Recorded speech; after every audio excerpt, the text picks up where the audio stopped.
आदाब दोस्तों, गाज़ीपुर बॉर्डर पर मौजूद हूँ, जहाँ लगातार 78वें दिन भी किसानों का आंदोलन मौजूद है। किसान लगातार अपनी मांगें कर रहे हैं। किसानों का ये कहना है कि जब तक ये कानून वापस नहीं होंगे हम अपने घर नहीं जाएंगे। ये तमाम मांगें किसानों की है। एक तरफ संसद में कल प्रधानमंत्री नरेंद्र मोदी जी ने ये कहा कि जिसको ये कानून मानने हैं वो माने। आप ये कह रहे हैं कि कानून थोपे गए हैं, ये थोपे नहीं जा रहे हैं। जिसको नहीं मानने हैं वो ना माने। कुछ लोग हमारे साथ मौजूद हैं, मैं उनसे बात करना चाहूँगा। जी, आंदोलन ही हक है। आज भारत की नस नस में आंदोलन है, रग रग में आंदोलन है। इनकलाब का नारा है, आंदोलन हक हमारा है। आज प्रधानमंत्री जितना मर्जी कह ले, ये आंदोलन जो है वो जितने सदियों से चलता आ रहा है और वो चलता रहेगा। आज बड़ी बड़ी तानाशाही जब हुकूमतें हो जाती है तो आंदोलन होने बहुत जरूरी होते हैं। और हमें बड़ी खुशी है कि मैं एक आंदोलनकारी हूँ, मैं एक आंदोलनजीवी हूँ। ये भी आंदोलनकारी है, ये भी आंदोलनजीवी है। तुम भी आंदोलनकारी हो, तुम भी आंदोलनजीवी हो। हम सब आंदोलनजीवी हैं, हम सब आंदोलनकारी हैं। पर हम प्रधानमंत्री जी की तरह परजीवी नहीं है। जो प्रधानमंत्री जी ने बोला कि परजीवी हैं भारत के किसान, आज मैं आपको बता दूं परजीवी वो होता है जो दूसरों पे निर्भर रहता है। आज प्रधानमंत्री जी से बड़ा कौन परजीवी होगा, जो खुद बोलता है कि मैंने 35 साल तक भीख मांग के खाई। जो आदमी जनता के पैसों पे अपनी रोटी खाता आया हो वो हमें कहेगा परजीवी। आज भारत का किसान तो आज देश के लोगों के लिए अन्न उगाता है, वो देश के लोगों को देता है, वो उनके ऊपर निर्भर नहीं है। आज किसानों के ऊपर पूरा हिंदुस्तान निर्भर है। तो ये किस बात से कह रहे थे कि भारत का किसान परजीवी है। आज मोदी जी पहले भीख पे परजीवी थे और आज अडानी और अंबानी पे परजीवी हैं। एक्चुअल में सही माने में अगर कोई परजीवी या कोई आंदोलनकारी को ये जो हमें तबका दे रहे हैं, ये तबका आंदोलनकारी का हमारे लिए है। पर परजीवी का सवाल उन्होंने खुद के लिए खड़ा कर दिया। आज मैं आपको बताऊं, मोदी जी जुमला जीवी हैं, आज मोदी जी झूठ जीवी हैं, आज मोदी जी नफरत जीवी हैं, मोदी जी दंगा जीवी हैं, मोदी जी कैमरा जीवी हैं। मोदी जी को इतनी उपाधि हम देते हैं क्योंकि वो इसके लायक हैं। जहाँ कैमरा मिलता है मोदी जी वहाँ पहुँच जाते हैं। आप प्रधानमंत्री के बारे में ऐसी बातें कह रहे हैं, देश के प्रधानमंत्री खुद ही अपनी बेइज्जती कराता फिरता है हर जगह जाकर के। अभी अगर मान लो 4 लोग खड़े हैं, मेरे को लगेगा मेरे को कैमरा कवर नहीं कर रहा, तो मैं कहूँगा भाई साहब थोड़ा साइड होना, मेरे को सामने आना है। ये प्रधानमंत्री है जो बड़े बड़े लोगों को साइड करके अपनी शक्ल चाहता है मैं कैमरे में बना रहा हूँ। प्रचार जीवी है वो लोग। आज प्रधानमंत्री हमारे देश का प्रचार जीवी है, आज प्रधानमंत्री हमारे देश का जुमला जीवी है। आज हम तो कहते हैं हमारी नस नस में आंदोलन है, हमारे तन तन में आंदोलन है, हमारे खून के एक एक कतरे में आंदोलन है। क्योंकि हम भगत सिंह की कौम से जुड़े हुए हैं, हम भारत के इतिहास से जुड़े हुए लोग हैं। आज हमारे देश में गांधी जी भी आंदोलन जीवी थे। सरकार की खामियां गिना रही, सरकार ने अच्छे काम भी तो किए, सम्मान निधि दी सरकार ने। आज सम्मान निधि बहुत अच्छी बात, आपको पता होना चाहिए 23,000 करोड़ रुपया, 23,000 करोड़ रुपया प्रधानमंत्री ने बोला है कि गलत चला गया किसानों के खाते में, अब उनको वसूला जाएगा। आज जो आदमी ने 2-2 हजार रुपए दिए वो वापसी वसूल रहे। आप इसको कहते हो कि ये सम्मान निधि देंगे? वसूलेंगे ना, आप सरकार के खिलाफ इतना बोल रहे हैं। हाँ, तो बस उनको यही तो लगा। उन्होंने पहले 2-2 हजार रुपए देके सोचा कि किसानों का मुंह बंद कर देंगे, पर किसान ऐसी भीख को ठुकराते हैं। आज किसान की बाजुओं में इतना दम है कि वो प्रधानमंत्री जैसे आदमी को वोट दे करके उनके इलेक्शन रैलियों का खर्चा उठा सकता है।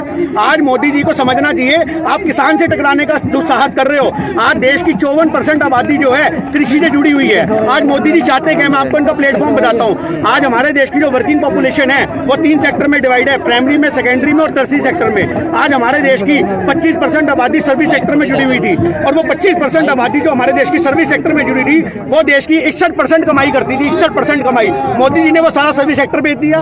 और जो बड़े बड़े उद्योगपति हैं, इंडस्ट्रियलाइजेशन है, वो तो ऑलरेडी आपको पता है इंडस्ट्रियल सेक्टर किसके हाथ में है? बिजनेसमैन के हाथ में है। अब रह जाके बच्चा कहता है एग्रीकल्चर। अगर ये एग्रीकल्चर भी चला गया तो पूरा देश प्राइवेटाइजेशन में चला जाएगा। और मैं आपको बता दूं, भारत का किसान गुलाम बनने वाला नहीं है। ये मोदी जी की गलतफहमी है। इस भ्रम से जितनी जल्दी बाहर आ जाए उतना अच्छा है। गुलाम थोड़ी सशक्त बना रहे हैं, अमीर बना रहे हैं। आज ऐसी अमीरी का क्या फायदा कि 2 टुकड़ों पे अपने हमें घुटनों पे आना पड़े।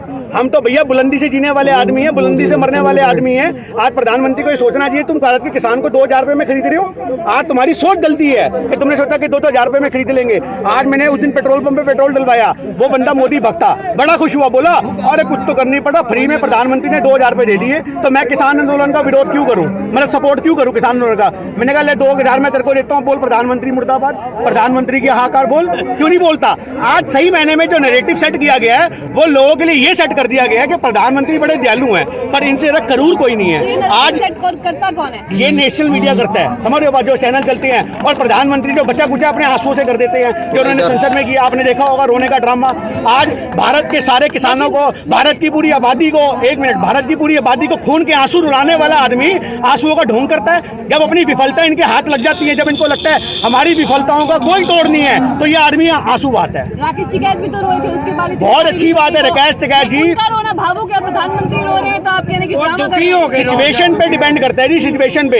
ऐसे तो मान लो मेरी बच्चे जो हैं वो एक वर्ल्ड लेवल पे खिताब जीत के आए तो मैं भी रोने लग जाऊंगा, पर वो आंसुओं का महत्व अलग होगा, वो खुशी के आंसू होंगे। प्रधानमंत्री जी के आंसू जो थे वो इमोशंस के नहीं थे, वो ड्रामे के थे। राकेश टिकैत जी के जो आंसू थे वो किसानों से भावुकता का रिश्ता जोड़ते हैं, वो दिखाते हैं कि मैं देश के किसान के लिए कितना जुड़ा हुआ हूँ जमीन से। तो उनके आंसू और उनके आंसुओं का तो कंपैरिजन ही नहीं है। सूरज और चांद का कंपैरिजन कहाँ हो सकता है? हर एक का अपना महत्व होता है। मोदी जी ये भी तो कह रहे हैं कि ये आंदोलनकारियों का तरीका नहीं, आंदोलन जीवियों का तरीका है। मैंने अभी जवाब दिया, आज हमारे जो धर्म है वो आंदोलन है, हमारा कर्म आंदोलन है, भारत के तन मन धन के अंदर आंदोलन है। आज हम आंदोलन से जुड़े हुए लोग हैं, आंदोलन ही हमारी शान है, आंदोलन एक सच्चे भारतीय की पहचान है। मेरी बात समझ, आंदोलन ही सच है, आंदोलन ही हक है। आप कैसे कह सकते हो कि आंदोलन होना गलत है? आज आंदोलन हुए तो हम आजाद हुए हैं। अगर आज इनको क्या पता आंदोलन का महत्व, इन्होंने अंग्रेजों के जूते साफ करे उस समय जब आंदोलनकारी अपनी शहादतें दे रहे थे। ऐसे लोगों को क्या पता होगा जो धोती लपेट के 2-2 मिनट में गोल हो ले? ऐसे लोग आंदोलन के बारे में क्या जानेंगे? उन्होंने एक बात और कही, 70 साल से भी तो किसान परेशान है, तो कानून की जरूरत तो थी ना इनको। देखिए मैं आपकी चीज, तो क्या प्रॉब्लम? बिल्कुल, अगर मेरी उंगली में चोट लगी है तो उंगली का इलाज करोगे, हाथ काट दोगे? जवाब दो। हम कह रहे हैं कि आज कांग्रेस की भी बहुत कमियां थी, बहुत नीतियों में कमी थी। आप कृषि कानूनों में रिफॉर्म करोगे ना, सुधार करोगे। आप कृषि कानून ऐसे बना दो कि किसान को गुलाम बना दो। आज ये कॉन्ट्रैक्ट फार्मिंग है, आज बहुत लोग बोलते हैं काला कानून है। मैं आपको बताऊं क्यों है ये काला कानून। आज इस कॉन्ट्रैक्ट फार्मिंग में जब वो कॉन्ट्रैक्ट किया जाएगा तो उसमें जो फसल पैदा होगी, अगर वो हवा से भी फसल का रंग बदल गया, आज बारिश की वजह से फसल का रंग बदल गया, तो वो कॉन्ट्रैक्टर पीछे हट जाएगा, उसको मेहनताना नहीं देगा। किसान से उसने पहले कॉन्ट्रैक्ट कर लिया कि मैं तेरी फसल 20 रुपए किलो में खरीदूंगा, बाद में क्वालिटी देख के बोलेगा ये तो 15 रुपए किलो की भी नहीं है, मैं तुझे 12 रुपए देता हूँ। इसी बात के लिए सरकार के हम लोग कह रहे हैं एमएसपी दो। आज वो तो इसका हवाला देकर के साइड हो जाएंगे ना। और दूसरी बात आपको और बता दूं, कॉन्ट्रैक्ट फार्मिंग में ये भी एक प्रावधान है कि ये किसानों की खेती में वेयर हाउस बना सकते हैं, गोदाम बना सकते हैं। और अब मान लो किसानों की खेती में ये वेयर हाउस बनाएंगे, गोदाम बनाएंगे, और बाद में उस गोदाम के लिए बैंक से लोन ले लिया, और बाद में वो कंपनी वाले लोन नहीं भरेंगे, किसान की जमीन तो बैंक वाले मिनट में हड़प लेंगे, किसान तो नंगा।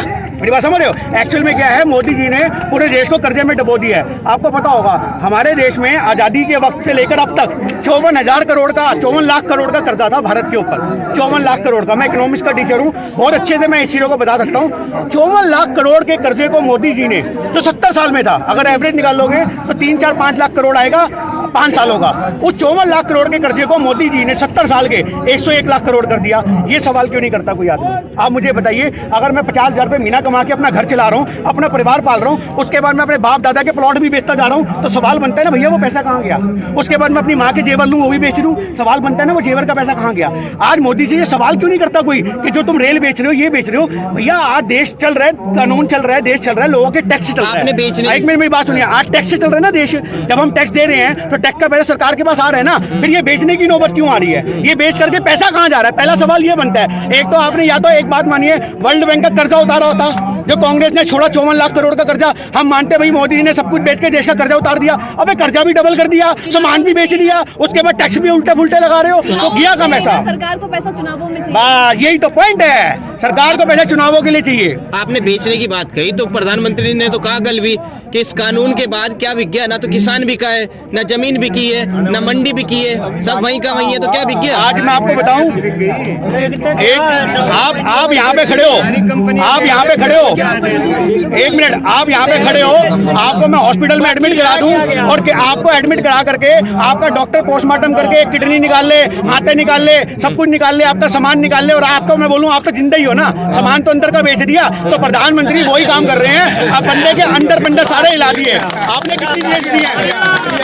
गाड़ी का इंजन निकाल लो, गाड़ी के पहिए खोल लो, पर गाड़ी अपनी जगह पे है। ये वो वाली बात है। पूछिए आगे।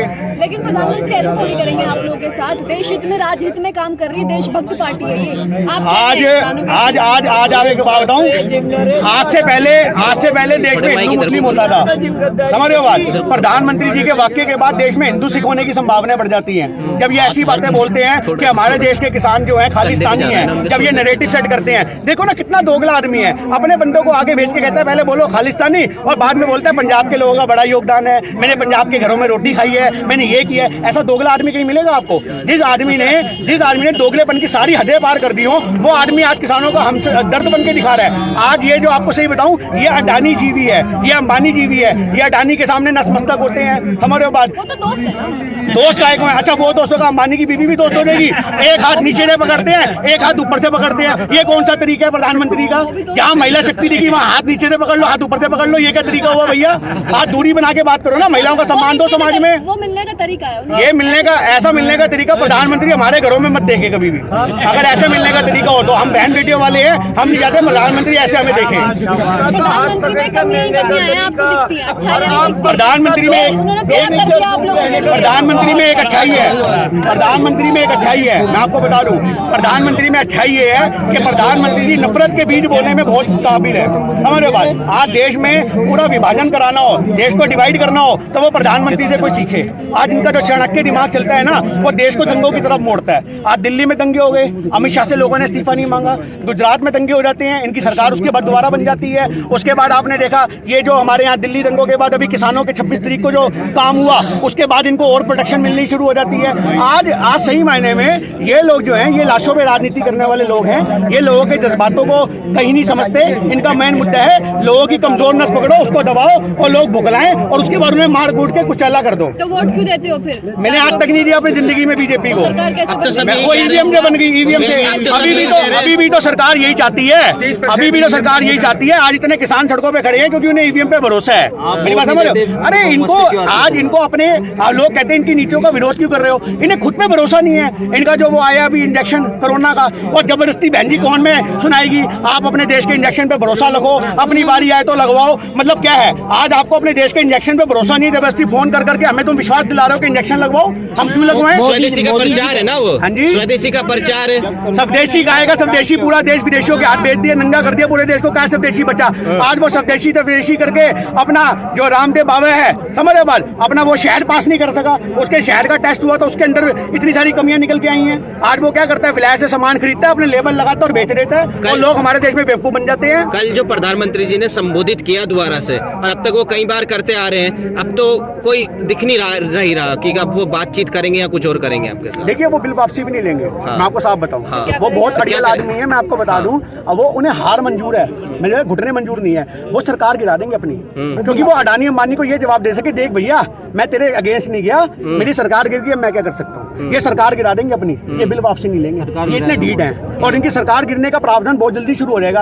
आपने देखा होगा अभी महाराष्ट्र के अंदर जो उद्धव ठाकरे हैं, उन्होंने ये बात बोल दी है कि हमारे यहाँ पे बैलेट पेपर से चुनाव होंगे। आपको पता होगा महाराष्ट्र में बैलेट पेपर से चुनाव हो रहे हैं। वो आज मैं तो कहता हूँ हर राज्य को अपने संविधान का 328 एक्ट है वो, जिसके अनुसार हर राज्य के पास अधिकार है कि वो बैलेट पेपर से चुनाव करा सकता है। तो संविधान के इस एक्ट का सारे राज्यों को यूज करना चाहिए और इनको इनकी औकात याद दिलानी चाहिए कि तुम्हारी औकात क्या है। तो अब 2024 में क्या करेंगे? औकात याद दिलाएंगे सरकार को? मैं तो कह रहा हूँ 24 से पहले सरकार घेर दो भैया। आज ये आंदोलन जन आंदोलन बन चुका है। जब गली गली में इनके मुख्यालय घेरे जाएंगे, जब जबी दिल्ली में इनके एमपी और सांसदों के जब दरवाजों के आगे पब्लिक खड़ी हो जाएगी, इनके मुख्यालयों के बाद लोग लेट जाएंगे, तो कहां तक निकलेंगे ये? आपने ये तो खट्टर सरकार का देख ले, झंडा फहरा के डर लग रहा था उन्हें 26 जनवरी में। आप बार बार सरकार गिराने की बात कर रहे हैं, तभी तो सरकार बार बार कह रही है कि आपके आंदोलन के पीछे विपक्षी पार्टियों का हाथ है। आप सरकार को गिराने की बात लिए आंदोलन कर रहे हैं। आज एक बात बताइए, ये भारत के लोग हैं, ये क्या कांग्रेस के हैं? ये बताइए, ये समाजवादी पार्टी से है? कौन है ये? कौन है ये? भारत के नागरिक है ना। ये असली आंदोलन जीवी हैं और हमें गर्व है कि हम आंदोलन जीवी हैं। गर्व से कहो आंदोलन जीवी।